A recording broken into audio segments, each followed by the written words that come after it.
Macam mana dalam kitab Sirah Ibn Hisham dia sebut.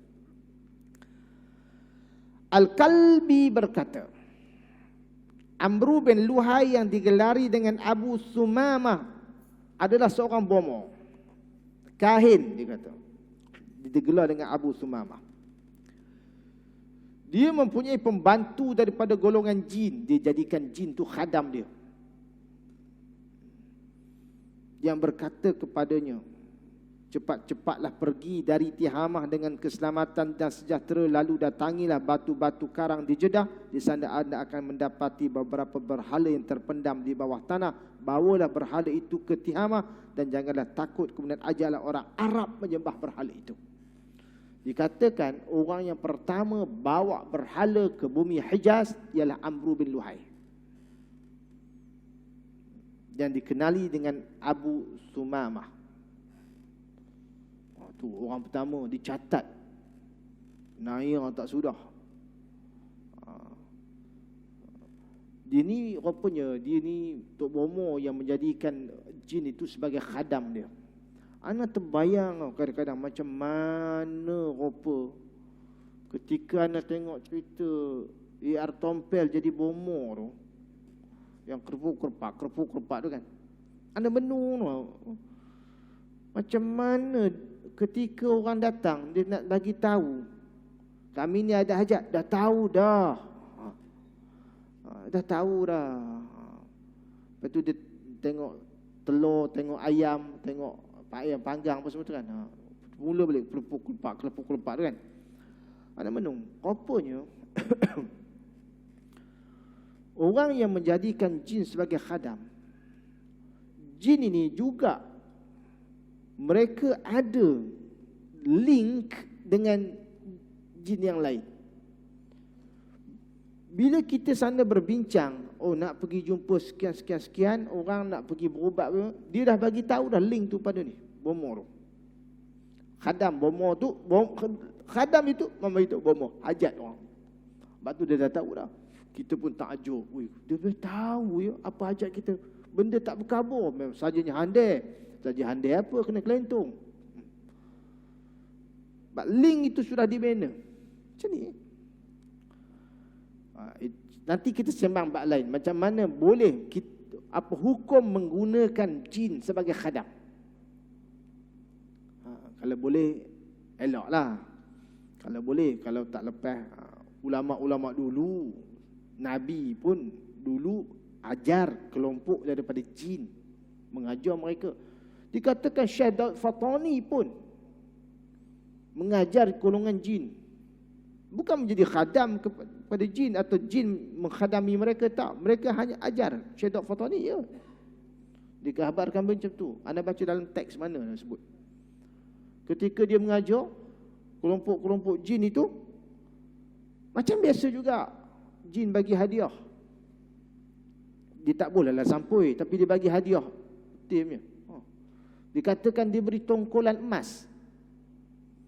Tapi ialah Syekh Daud tak terimalah pasal item di dalam apa di alam jin itu berbeza dengan item di alam nyata ni. Tak sama. Sana tongkol emas, balik sini jadi daun ke mana tahu kan. Tak sama. Berbeza. Anda teringin nak mewawancara seorang hamba Allah, dikatakan masa hidup di bagian datuk dia pernah dihilangkan di alam jin. Berapa lama? Anda teringin nak temu ramah dia, nak tanya. Dia berkata kalau jumpa dia, dia bagi cincin. Agaknya kalau terdesak tak ada bonus boleh gadai. Tapi tak tahulah kan. Dikatakan gitu. Nak tahu macam mana kehidupan dia. Dia alam seperti biasa. Mereka juga alam seperti biasa. Mereka kahwin. Ada satu kes tau. Anak pernah tahun 2000 berapa tah. Ketika di Kajang. Ini cerita dah ni. Ini tak kuliah dah ni cerita ya. Ketika di Kajang seorang perempuan mengandung. Dia bermimpi melahirkan anak. Mimpi betul. Beranak sungguh. Tapi anak tak ada.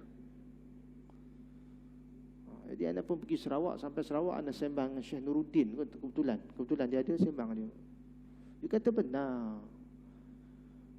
Ya, benar berlaku. Kes berlaku itu sejak zaman dulu dah ada dah. Zaman Sayyidina Umar pun dah berlaku. Bagaimana seorang sahabat pergi ke masjid waktu asar. Waktu asar. Terus dia beralih alam. Dia balik rumah, tengok-tengok ada lelaki lain dekat rumah dia. Marah bini dia. Apa ya kamu? Awak pergi sembahyang asar. Udah balik-balik rumah buat panggil. Bini je kata, mayang asar apa? 4 tahun hilang. 4 tahun hilang dah. Tak ada hala, nikah lain lah. Untuk fasah nikah lain. Lakinya kata, saja betul kamu ni. Laki tu tak ada cakap perak, tapi awak cerita lagi itulah. Kamu saja betul kamu ni. Baru sekejap pergi masjid, udah buat perangai. Tak. Masa berbeza, item berbeza, semua berbeza.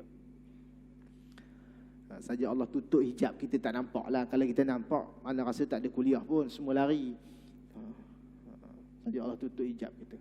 Siapa nak berkhadam, silakan. Tapi ingat, kalau tak cukup, anda jangan buat.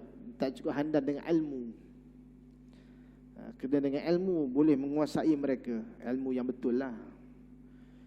Amru bin Luhai ni, dia memang bomo. Dan dia ini orang yang diperalatkan oleh iblis. Daripada kelompok jin itu, supaya pergi ambil berhala itu bawa. Maka tak kala orang Arab pergi ke Mekah menunaikan haji. Ni belum zaman kedatangan Nabi tau. Orang Arab memang berdatangi Kaabah itu, bertawaf lah, macam-macam.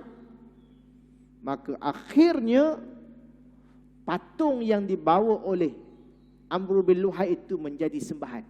Itu yang paling besar di tengah-tengah Kaabah itu, di tengah-tengah Mekah itu namanya Hubal. Kalau dalam teks Ibn Hisham disebut patung Hubal paling besar. Akhirnya mereka terpesona. Lepas tawaf, akhirnya mendatangi patung itu. Lepas tawaf, mendatangi patung itu.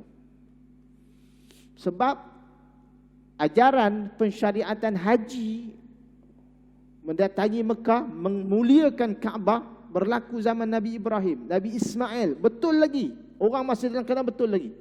Kemudian sesat larat, akhirnya mendatangi Kaabah dalam keadaan telanjang pun ada.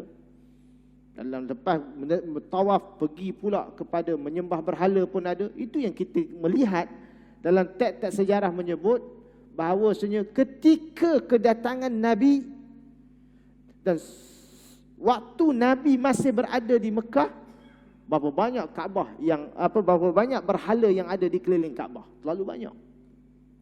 Hatta dikatakan sampai 360. Anda tengok rupanya deskripsi tugasan para hamba di Mekah ketika itu antaranya ialah polish berhala bagi kilat.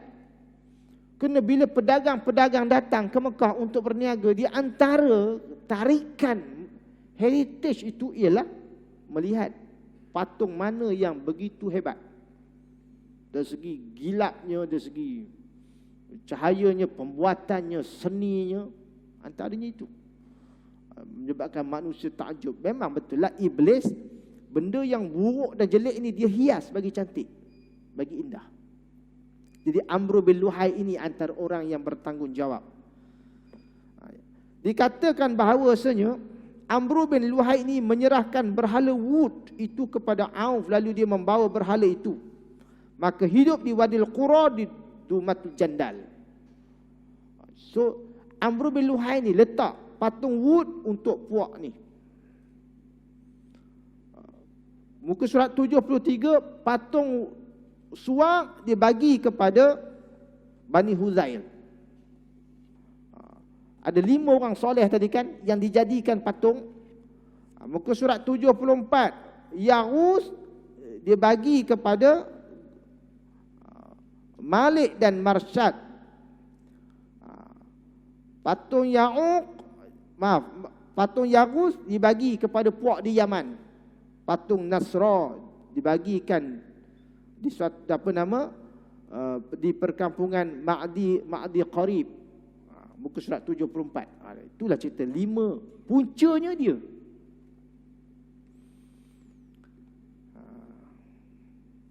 Muka surat 74, bawah sekali dia disebut.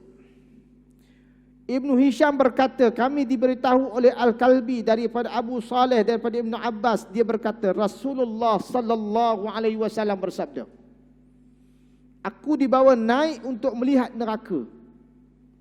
Kulihat Amru bin Luhai, ini orang bertanggungjawab tadi. Orang yang perawakannya pendek, kulitnya kemerah-merahan, mengheret ususnya ke dalam neraka. Allah. Aku bertanya, siapakah orang itu? Ada yang menjawab, itu adalah Amru bin Luhai, orang yang pertama kali memuja Bahira, Saibah, Wasilah, Ham, mengubah agama Nabi Allah Ismail dan mengajak orang Arab untuk menyembah berhala. Naya tak sudah. Tuan-tuan tengok surah Al-Maidah ayat 103. Ma ja'alallahu min bahiratin, ma ja'alallahu min bahiratin wala saibatin wala wasilatin wala ham, walakinnal ladzina kafaru yaftaruna 'ala Allahil kadhib wa aktsaruhum la yaqilun. Rupanya mereka ni, bila mereka menyembah, mensyariatkan Bahirah, Saibah, Wasilah, Ham ini, orang yang mensyariatkan penyembahan berhala ini, Amru bin Luhai lah nama orangnya. Itu yang Nabi kata, aku nampak dia heret usus dia ke dalam neraka Allah Subhanahu wa ta'ala. Sebab Allah tidak pernah mensyariatkan, ma ja'alallahu min bahiratin, Allah tidak pernah mensyariatkan adanya Bahirah, Saibah. Orang ini buat syariat baru. Syariat kita yang terakhir adalah syariat yang dibawa oleh Nabi kita, Nabi Muhammad sallallahu alaihi wasallam. Baiklah tuan-tuan yang dirahmati oleh Allah, nampak gayanya tak sempat kot. Sudah pukul 7 lebih dah. Namun insya-Allah nanti kita akan sambung sikit lagi bagaimana masalah Bahirah, Saibah ini. Dia dalam surah Al-Maidah, kita melihat tafsiran dia sikit dalam sesi akan datang. Bagaimana manusia ini,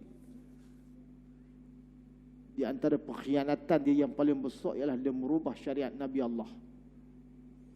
Zaman Nabi Ibrahim, Nabi Ismail, dia alter syariat itu. Sehingga zaman Nabi kita pun, sejak Nabi masih hidup pun, ada di antara orang yang mengikut Nabi alter syariat Nabi. Cuma mereka tunggu masa je Nabi mati. Bila Nabi mati, terus mereka menjadi gegak gempita di bumi Hijaz. Antaranya ialah Musailamatul Kadzab. Antaranya Musailamatul Kadzab ialah Nabi palsu yang wujudkan syariat sendiri. Dia hidup, dia lahir sebelum Nabi lahir, dia mati lepas Nabi mati. Umurnya dikatakan 150 tahun. Dia punya ucapannya antara orang yang cakap sedap. Jangan harus pergi dekati dia, kerana kalau dekati dia, orang akan takjub. Hebatnya. Sebab tu tuan-tuan tengok, kebanyakan pengamal ajaran sesat sekarang ini, tok guru dia semua orang-orang yang mempunyai ucapan dan kalam-kalam yang terlalu indah. Lepas tu dia boleh attract. Dikatakan Ayah Pin, sahabat anak Terengganu cerita. Ketika Ayah Pin mati itu, kami kat Mekah, Mufti Terengganu, malam Mufti Terengganu, kami sembang. Ayah Pin ni kebetulan dia mengaji, bukan ada apa pun. Tuan-tuan tengok apa pun tuan-tuan ni, tapi dekati dia. Alhamdulillah kita tak dapat dekat dia. Dekat salah seorang yang dikatakan orang kanan dia tu ialah penentang dia dulu. Pergi dekati di Ayah Pin itu untuk nak tarbiyah kononnya. Leboh dengan dia kena tarbiyah. Terus jadi orang kanan. Kerana dia punya seni untuk attract orang, di samping bantuan iblis, ketuk hati manusia, kata dia ni okey, dia ni bagus. Minum air kaki dia, tak ada apa lah dah hidup ni. Itu yang air kaki minum, air tangan minum, sobi-sobi minum. Kita duk menung je. Macam mana seorang tok guru sesat itu dia boleh ambil, okey, kamu mana yang nak dara cantik-cantik kan? Malam ni tidur dengan saya. Saya akan cuba untuk buat proses pembuangan dosa. Mana yang perempuan cantik-cantik tu tiap malam tidur untuk guru. Ada satu hari makcik umur 76. Dia kata, Tok Guru, saya tak ada ke buang dosa. Teringin juga. Tok Guru tu kata, makcik selesai dah, tak ada apa dah. Tang muda semua sapu buang dosa, tang tua biar. Itu kata manusia ni sesat larat. Ya Allah, ya Tuhan kami, jadikanlah hati kami ini supaya tidak berbolak-balik. Baik istiqamah dengan iman dan Islam. Mudah-mudahan ada manfaat perbincangan kita pada pagi ini, dan insya-Allah kita akan sambung pada muka surat 75 di masa yang akan datang. Wallahu a'la wa a'lam. Wa sallallahu ala sayyidina Muhammad wa ala alihi wa sahbihi wa baraka wa sallam. Walhamdulillahi rabbil alamin. Allahumma anfa'na bima 'allamtana wa 'allimna ma yanfa'una wa zidna 'ilma. Allahumma faqihna fid din wa 'allimna al-hikmata wat ta'wil wahdina siratakal mustaqim. Wa sallallahu ala sayyidina Muhammad wa ala alihi wa sahbihi wa baraka wa sallam. Walhamdulillahi rabbil alamin. Assalamualaikum warahmatullahi wabarakatuh.